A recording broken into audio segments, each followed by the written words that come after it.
പ്രിയപ്പെട്ട കുട്ടികളെ, 9ാം തരം ഹിന്ദി വീഡിയോ ക്ലാസ്സിലേക്ക് സ്വാഗതം. നമ്മൾ പക്ഷി ഔർ ദീമക് എന്ന് പറയുന്ന പാഠത്തിലെ 5ാമത്തെ ക്ലാസ് ടെസ്റ്റാണ് നമ്മളിപ്പോൾ നടത്തിക്കൊണ്ടിരിക്കുന്നത്. അപ്പോൾ ഇവിടെ നമ്മൾ 1ാമത്തെ ചോദ്യം, बैलगाड़ी वाला दीमकों के बदले पक्षी से क्या खरीदता था. അപ്പോൾ ഈ बैलगाड़ी वाला दीमकों के बदले, ദീമക്കുകൾക്ക് ചതലുകൾക്ക് ബദല് പകരം പക്ഷീസെ പക്ഷിയിൽ നിന്ന് ക്യാ ഖരീദത്താദ എന്താണ് വാങ്ങിയിരുന്നത്? ഖരീദിന വാങ്ങുക. എന്താ വാങ്ങിയിരുന്നത്? ആൻസർ പങ്ക് അല്ലെ, ചിറകുകളാണ്, തൂവലുകളാണ് വാങ്ങിയിരുന്നത്. പങ്ക് എന്ന് പറഞ്ഞാൽ ശരിക്കുള്ള അർത്ഥം ചിറക് എന്നാണ്. ഇവിടെ ഉദ്ദേശിക്കുന്നത് തൂവൽ അല്ലെ.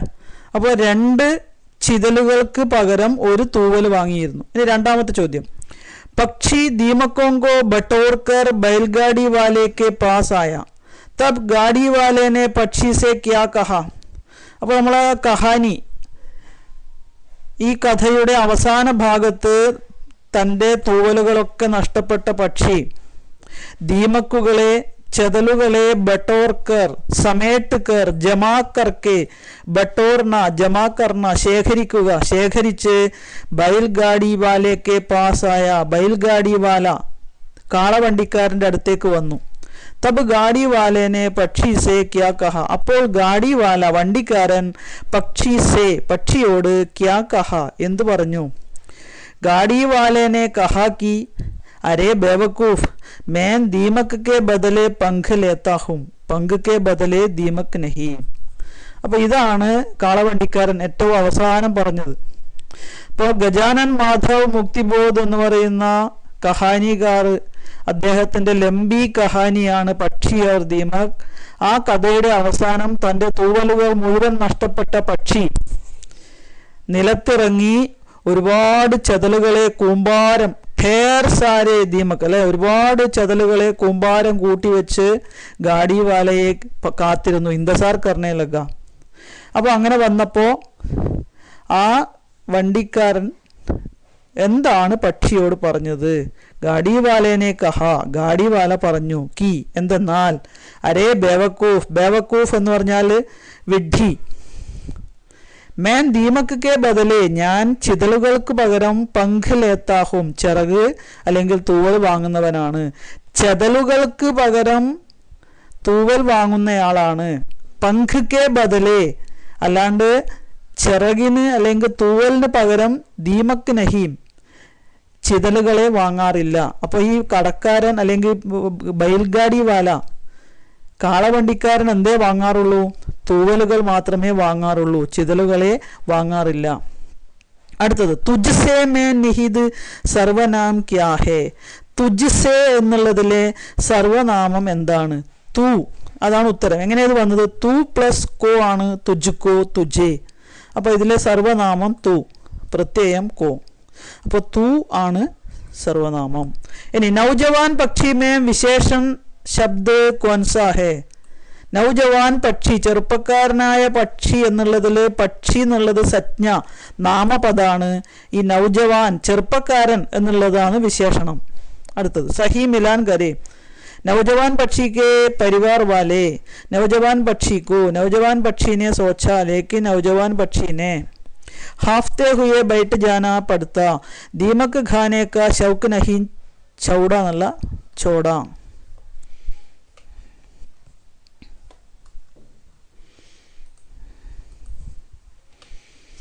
तथा मित्र ऊंचाइयों पर उड़कर आगे बढ़ जाता कि आसमान में उड़ना व्यर्थ है. ഇതെങ്ങനെയാണ് നമുക്ക് പൂരിപ്പിക്കുക? നൗജവാൻ പക്ഷിക്ക് പരിവാർ വാലെ തഥാ മിത്ര ഊഞ്ചായിയോം പർ ഉഡ്കർ ആകെ ബഡ് ജാത്ത. അപ്പോൾ അതാണ് അവിടുത്തെ ഉത്തരം. നൗജവാൻ പക്ഷിക്ക് പരിവാർ വാലെ തഥാ മിത്ര, നൗജവാൻ പക്ഷിയുടെ കുടുംബക്കാരും മിത്രങ്ങളും ഊഞ്ചായിയോം പർ ഉയരങ്ങളിൽ ഉഡ്കർ പറന്ന് ആകെ ബഡ് ജാത്ത മുന്നോട്ട് നീങ്ങുന്നു. ഇനി 2ാമത്തേത്, നൗജവാൻ പക്ഷിക്കോ എന്താണ്? നൗജവാൻ പക്ഷിക്കോ ദീമക് ഗാനേക്ക ഷൗക്ക് നഹീം ചോട, അതല്ല. കി, അതുമല്ല. അപ്പോൾ എന്താണ്? ഹാഫ്തെ ഹുയെ ബൈട്ട് ജാന പടുത്ത. അപ്പോൾ നൗജവാൻ പക്ഷിക്കോ ഹാഫ്തെ ഹുയെ കിതച്ചുകൊണ്ട് ബൈട്ട് ജാന പടുത്ത. നൗജവാൻ പക്ഷീനെ സോച്ച, എന്താണ് നൗജവാൻ പക്ഷി ആലോചിച്ചത്? കി ആസമാൻ മേം ഉഡ്ന ഫിസൂൽ ഹേ, വ്യർത്ഥ ഹേ. नौजवान पक्षी ने सोचा कि आसमान में उड़ना फिजूल है, व्यर्थ है नहीं, लेकिन नौजवान पक्षी ने दीमक खाने का शौक नहीं छोड़ा. അപ്പൊ ഇതുപോലെ നമ്മൾ ക്രമത്തിൽ ചേരുംപടി ചേർത്ത് എഴുതുന്നതിനെന്ത് പറയാ? സഹി മിലാൻ കരീം. അടുത്തത്, അപ്പൊ ഇവിടെ നമ്മളെല്ലാം ചേരുംപടി ചേർത്ത് എഴുതി. ഇത് തെറ്റായി എഴുതിയതാണ്. ആൻസർ നമ്മൾ नौजवान पक्षी के परिवार वाले तथा मित्र ऊंचाइयों पर उड़कर आगे बढ़ जाता. नौजवान पक्षी को हाफते हुए बैठ जाना पड़ता. नौजवान पक्षी ने सोचा कि आसमान में उड़ना व्यर्थ है, लेकिन नौजवान पक्षी ने दीमक खाने का शौक नहीं छोड़ा.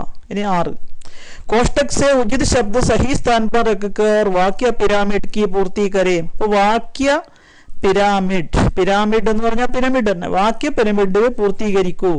സംഖ്യ എന്നുള്ള വാക്കും പങ്കോങ്കി എന്നുള്ളതും ചേർത്തിട്ട് ഈ വാക്യ പിരമിഡ് പൂരിപ്പിക്കണം. അപ്പോൾ ഏറ്റവും മേലെയുള്ളത് ചെറിയൊരു വാക്യം, കുറച്ചും കൂടി ഒരു വലിയ വാക്യം അടുത്തത്. അപ്പൊ ഈ ഘടത്തി ചലി ഗൈ എന്നുള്ളത് കൂടി ഉണ്ട്. ഘടത്തി ചലി ഗൈ, അതിന്റെ മുമ്പിൽ ലഗാത്താർ എന്ന് കൂട്ടിച്ചേർത്തിട്ടുണ്ട്. അപ്പൊ ഈ ലഗാത്താർ ഘടത്തി ചലി ഗൈ എന്നുള്ളത് നമുക്ക് അടുത്തതിലും ആൻസറിലും വേണം.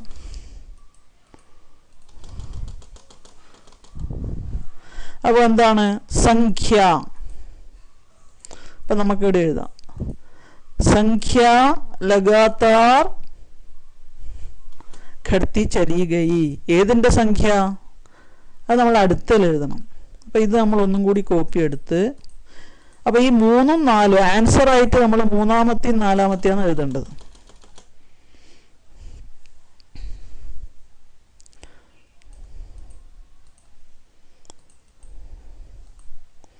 പങ്കോങ്കി സംഖ്യ ലഗാത്താർ ഘടത്തി ചലി. അപ്പൊ നോക്ക്, ചെറിയൊരു വാക്യം, അതിനെക്കാട്ടിയും വലുത്, അതിനെക്കാട്ടിയും വലുത്, അതിനെക്കാട്ടിയും വലുത്. ഇപ്പൊ ഇങ്ങനെ ഒരു പിരമിഡിന്റെ രൂപത്തിലായി മാറി അല്ലെ. അപ്പൊ നമ്മൾ ആദ്യത്തെ 2 എണ്ണം തരും, 3-ാമത്തെയും 4-ാമത്തെയും ഉത്തരങ്ങൾ നമ്മൾ ഇതും ചേർത്തിട്ട് എഴുതണം. അപ്പോൾ അതിനൊരു ക്രമം ഉണ്ടാവണം.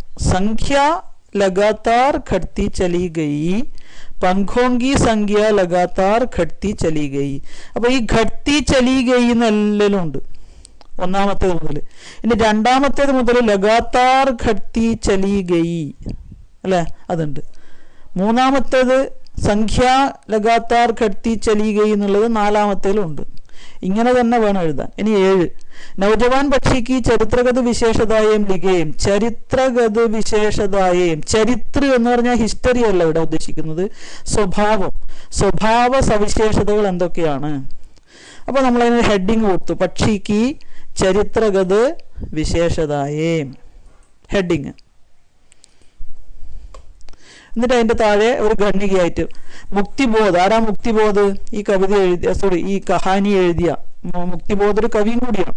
ഗജാനൻ മാധവ് മുക്തിബോധിന്റെ പക്ഷി और दीमक कहानी के मुख्य पात्र नौजवान पक्षी नई पीढ़ी का प्रतिनिधित्व करता है. वह बहुत ऊंचाई पर उड़ने वाला तेज निगाह वाला पक्षी था. ആലസി സ്വഭാവ് കാ ഹോനെ സേ. അപ്പോൾ അതിന്റെ പ്രധാനപ്പെട്ട സ്വഭാവമാണ് ആലസി സ്വഭാവ്. വഹ് പരിശ്രം കെ ബിനാ ഭോജൻ പാന ചാഹത്താ ഹേ. അധ്വാനിക്കാതെ ആഹാരം നേടാൻ ആഗ്രഹിക്കുന്നു. ദീമക്കോങ്കെ ശൗക്ക് കെ കാരണം വഹ് ജൽദി വ്യാപാരി കെ പ്രലോഭൻ में फंस जाता है. प्रलोभन में फंस जाने वाला है. अपने भविष्य और अस्तित्व के बारे में सोचे बिना नहीं सोचता. वह अपना पंख देकर गाड़ी वाले से दीमकें खरीद कर खाता है. पंख निकाल कर देने की अपनी दर्द को वह सह लेता है. पिता के उपदेश को भी वह नकारता है. അപ്പോൾ പ്രധാനപ്പെട്ട ഒരു സ്വഭാവമാണ് പിതാ കെ ഉപദേശ് കോ നക്കാർന. നക്കാർന എന്ന് പറഞ്ഞാൽ നിരാകരിക്കുക, തിരസ്കരിക്കുക, കേൾക്കാതിരിക്കുക. सब कुछ खोने पर वह अपनी गलती समझता है, लेकिन तब तक उसका अस्तित्व नष्ट हुआ था. फिर भी खोए हुए अस्तित्व को फिर से पाने की कोशिश करता है, पर वह धोखा खाता है। कहानी में तात्कालिक सुविधा के लिए अपना अस्तित्व नष्ट करने वाले पक्षी का चरित्र चित्रण अत्यंत मार्मिक रूप से किया है. ഇതൊരു ഖണ്ഡികയായിട്ടാണ് എഴുതിയത്. ഇനി അത് പോയിന്റ് ആയിട്ടാണെങ്കിൽ നമ്മുടെ ടെസ്റ്റിലുള്ളത് തന്നെയാണ്.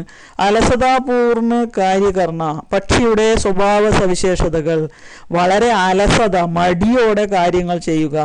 താൽക്കാലിക ലാഭ കേലിയെ അസ്തിത്വ നഷ്ടകർണ, താൽക്കാലിക ലാഭത്തിന് വേണ്ടി നിലനിൽപ്പ് നഷ്ടപ്പെടുത്തുക, അപകടത്തിലാക്കുക.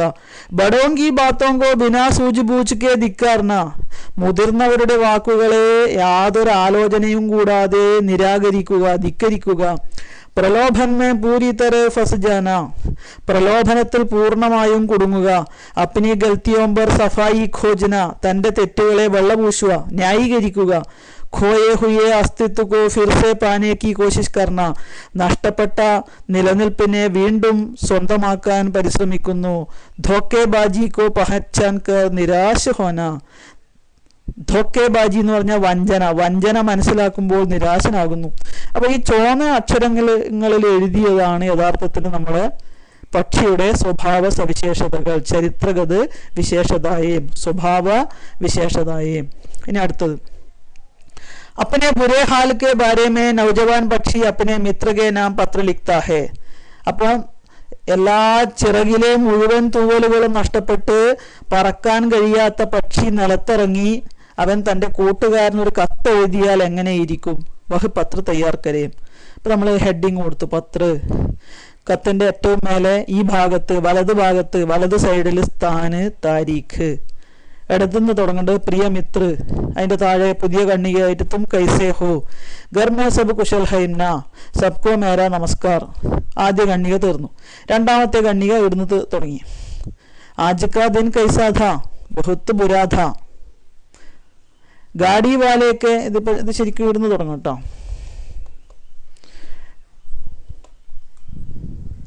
गाड़ी वाले के प्रलोभन में फंसकर मेरा सब कुछ नष्ट हो गया है, सारे पंख नष्ट हो गए हैं, इसलिए अब मैं उड़ नहीं सकता. इन सब का कारण मैं ही हूँ. पंख देकर दीमकें खरीद कर खाने की आदि है. उस समय पिताजी का उपदेश तक मैंने स्वीकार नहीं किया. उस समय न तो दूसरे कीड़े अच्छे लगते, न फल, न अनाज के दाने. दीमकों का शौक मुझ पर हावी हो गया था, लेकिन ऐसा कितने दिनों तक चलता?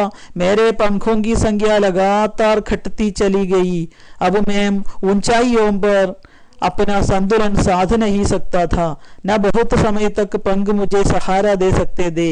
आकाश यात्रा के दौरान मुझे जल्दी जल्दी पहाड़ी चट्टानों, पेड़ों की चोटियों, गुंबदों और बुर्जों पर हाफते हुए बैठ जाना पड़ता, लेकिन दीमकें खाने का मेरा शौक कम नहीं हुआ. मेरी उड़ने की शक्ति धीरे धीरे नष्ट हो गई. पहले तो एक पेड़ से उड़कर दूसरे पेड़ तक पहुंच पाता था, फिर पेड़ की एक डाल से लगी हुई दूसरी डाल पर चलकर फुदक कर पहुंचता. अंत में उड़ने की शक्ति पूरी तरह नष्ट हो गई, इसलिए पेड़ पर से उतरकर जमीन पर आ गया हूँ. अब तो गाड़ी वाला भी नहीं आता. उसने समझ लिया है कि मेरे सारे पंख नष्ट हो गए हैं. अब मैं क्या करूँ? इतना कहकर मैं यह पत्र समाप्त करता हूँ. तुम्हारा मित्र हस्ताक्षर പക്ഷി. ഇനി ഇപ്പുറത്ത് എഴുതുന്നുണ്ട് സേവാമേ നാം പത. അപ്പം ഇതാണ് ഒരു കത്തിൻ്റെ രൂപരേഖ. ഇതിൽ ഈ പ്രധാനപ്പെട്ട ഭാഗം ഇത് മാത്രം നമുക്ക് വേണമെങ്കിൽ ഒരു ഡയറി ആക്കിയിട്ട് എഴുതാൻ പറ്റും. ഡയറി ആക്കുമ്പോൾ എന്താ ചെയ്യുക? നമുക്ക് ഈ പ്രധാനപ്പെട്ട ഭാഗം എത്ര വരെ ഞാനത് കോപ്പി എടുത്ത്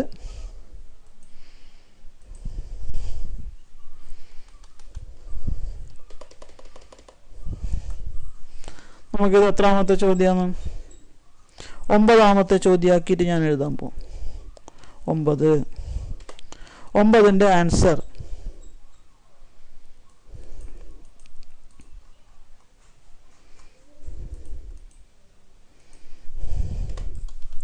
എന്താണ്? 9ന്റെ ആൻസർ ഒരു ഡയറിയാണ്. ഡയറി.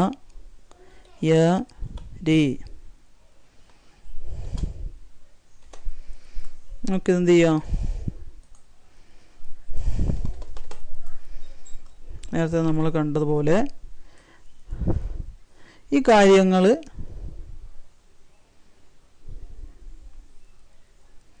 നമുക്ക് ഇത്ര വരെ വേണ്ടു. കോപ്പി എടുത്ത് എഴുതും. അപ്പോൾ എന്തായി? ഇതൊരു ഡയറി ആയി. പക്ഷെ നമുക്ക് ഡയറിക്ക് വേണ്ടത് വെറുതെ ഡയറി എന്ന് എഴുതിയാൽ അത് ഡയറി ആവില്ല. ഇവിടെ നമുക്ക് എന്ത് വേണം? താരീഖ്.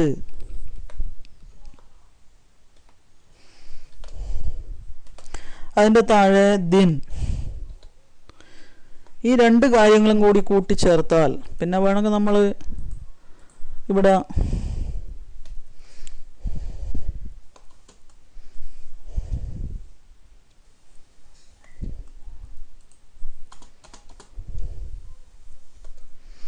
तारीख दिन एनेഴുതി आज का दिन कैसा था बहुत बुरा था गाड़ी वाले के प्रलोभन में फंसकर मेरा सब कुछ.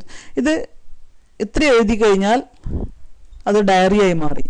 കത്താകുമ്പോൾ നമുക്ക് എന്ത് വേണം? അതിൻ്റെ മുകളിൽ സ്ഥാന് താരീഖ് പ്രിയമിത്ര തും കൈസേ ഹോ ഘർ മേ സബ് കുശൽ ഹൈംന സബ്കോ മേരാ നമസ്കാർ അല്ലേ.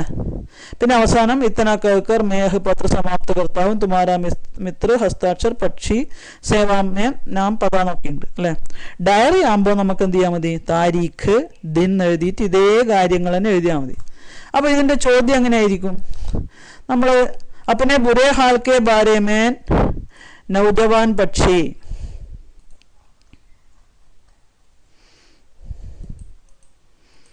अपने बुरे हाल के बारे में नौजवान पक्षी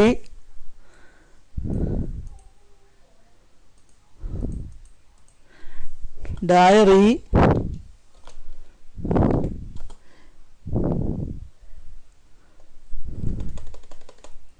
നമ്മൾ ഹിന്ദിയിൽ തന്നെ എഴുതണം. അപ്പോൾ എന്താവും? ഡയറി ലിഖ്താ ഹേ.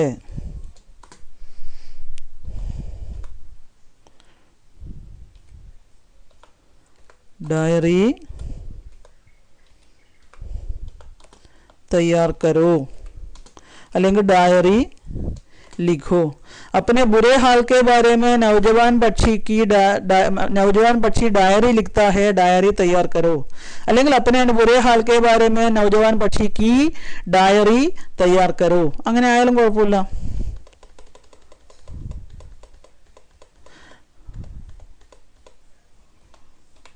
നൗജവാൻ പക്ഷിക്ക് ഡയറി തയ്യാർ കരോ അല്ലെങ്കിൽ ലിഖോ എന്ന് എഴുതിയാൽ, ഇങ്ങനെ എഴുതിയാൽ നമ്മളിവിടെ താരീഖ് ദിൻ. അപ്പോൾ ഡയറി എന്നുള്ളത് എഴുതിയിട്ട് അതിൻ്റെ താഴെ താരീഖ് ദിൻ കാര്യങ്ങൾ എഴുതി കഴിഞ്ഞാൽ ഡയറിയായി.